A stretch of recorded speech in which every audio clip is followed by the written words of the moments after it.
national treasurer of the Ancient Order of Hibernians, which is the oldest and largest Irish American Catholic organization in the country. And I think Danny's one of the people who, in a very straightforward way, has brought the agenda of Irish freedom to really the forefront in the Hibernians to such a degree where Martin McGuinness is an annual guest at their national meetings. And Danny's approach brings to mind a favorite quote of mine from Sean McDermott, "Damn your concessions, England, we want our country."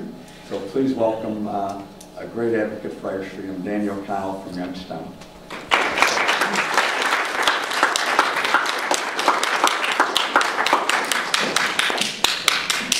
My brother. Come on, Dad. That's a great line, though, Jack. I was talking to Michael Collins, the ambassador from Ireland. And he said, "Where did we meet?" And I said, "We met at the White House on St. Patrick's Day." He says, "Isn't that a great line?" He said that you could tell somebody, "We met at the White House," but that's true. Jack said, the Ancient Order of Hibernians is the largest and oldest Irish Catholic organization in the United States. And we have strong ties back to Ireland. In fact, the last 10 or so years, we've had a group specifically tour over for the Peace March commemoration in Derry annually. And I've been fortunate to be a part of about the last 10. And it's also important in Ohio. We're a force to be reckoned with in Ohio.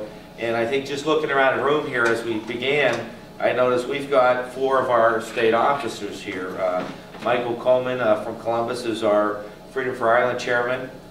J.C. Sullivan from right here in Cleveland is our publicity person. John Myers is our immigration chairman, which is so much related to what Conor talked about, and the involvement we've had is incredible. And Ed Bannon from Youngstown, Ohio is our Catholic Action chairman.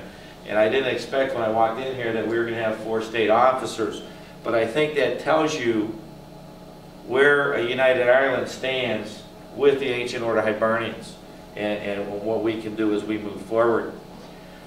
Going back in history, you look at what the AOH has done for a United Ireland, and just talking about Mahoney County, where Youngstown, is in Mahoney County. Our historian brought to me an article a couple weeks ago from 1914 when the Mahoney County AOH, and this was in the Youngstown Vindicator, and I couldn't believe he found this article, but the Mahoney County AOH sent $500 to Dublin to purchase rifles. And that was kind of when it all started. The independence for Ireland, and that's the type of support that was given then. Today I can tell you that every year, for more than 10 years, we've sent $1,500 to Ireland, but this is now for many cross-community projects, such as the Armagh Community Choir, and or some of the Relatives for Justice. And we have helped on both sides, the Catholics, the Protestants. We've helped both sides in both of those causes. So we've come a long way from the early 1900s to today, looking at where we need to go. Going back to our Constitution, the preamble of the AOH Constitution makes it very clear that when it's listed number 3, and when you look at any preamble, you understand the earlier it is in the preamble, the more important it is. Our 3rd item in our preamble is to aid and advance by all legitimate means the aspirations and endeavors of the Irish people for a complete and absolute independence, promoting peace and unity for all of Ireland.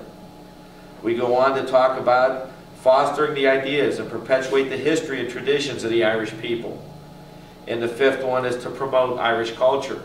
And I added 4 and 5 in there because that's important, to promote Irish culture, yet so many of us, so many Americans have left out the northern portion of Ireland because of the fears over the years and how important it is. And why is it important to us? I went to Ireland 7 times before I crossed the border into the north of Ireland. And someone was talking today, I think the young lady from Senator Brown's office said how beautiful it is in the north of Ireland. I mean, I think the most beautiful drive I've ever taken in my life is from Larne heading towards Derry along the North Coast Road. And I mean, the beauty over there is forgotten by so many people because they've been afraid to go to the north. And so as we look to the United Ireland, it's so important. Well, what can we do here? One of the things we've talked about as an AOH is how the United Ireland resolutions need to continue and have such an impact.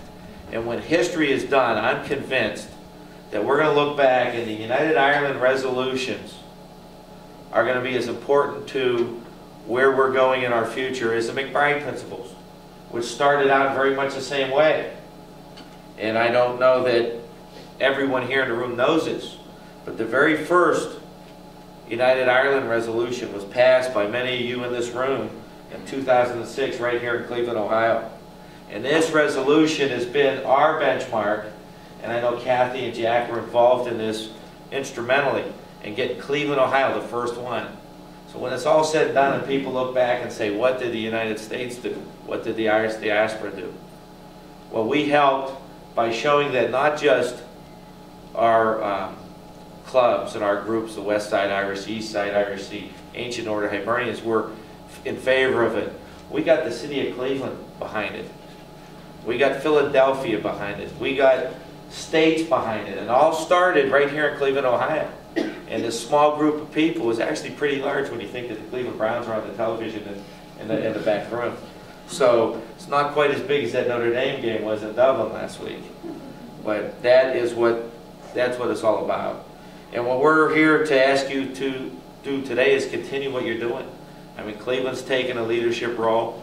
The AOH is committed to a leadership role. And we're hoping that working together, we can show that the United States is smart enough to see the benefits for our world economy for United Ireland. And just to comment directly on a couple things that Conor talked about, which are very much hit home, is the Good Friday Agreement. Many of us see as right now it's stopped, it's lost traction. And I think that it is a vehicle to an end. And the United Ireland campaign out of the United States and most importantly in Ireland is going to get movement there with not the agreement itself but to where we want to go.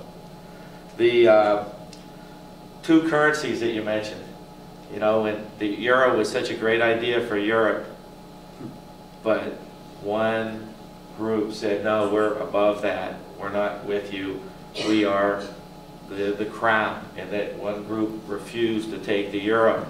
That kind of, to me, shows what Ireland has lived with for thousands of years, that imperialism that has hurt.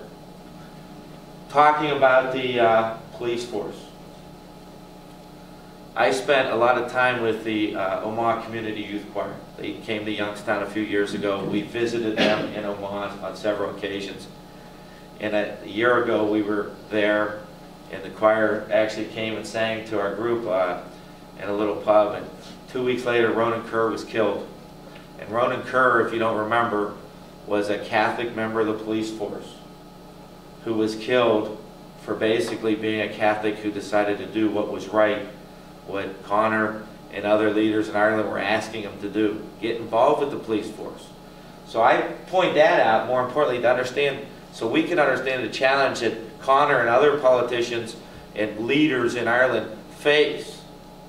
Not only have we had years of a police force that was really keeping the status quo in place and not hiring Catholics, caused such a resentment that when we finally opened the door for Catholics to become part of the police force, other Catholics were upset and said, how could you do this? And so they have a battle on both sides.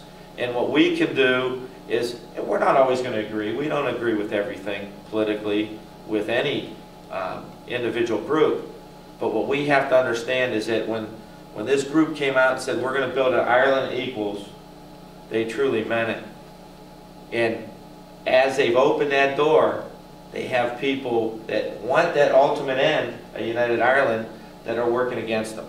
So it's not just the Orange Order marches that are causing a problem. It's some of our own history. And that being said, I just want to let everyone know that the AOH is committed to this. Coming from Youngstown, Ohio, I'm very proud that I can go and say my friends in Cleveland started it off in the United States, and I'm hoping that this group helps us continue it till it's an end and we see a united Ireland. Thank you.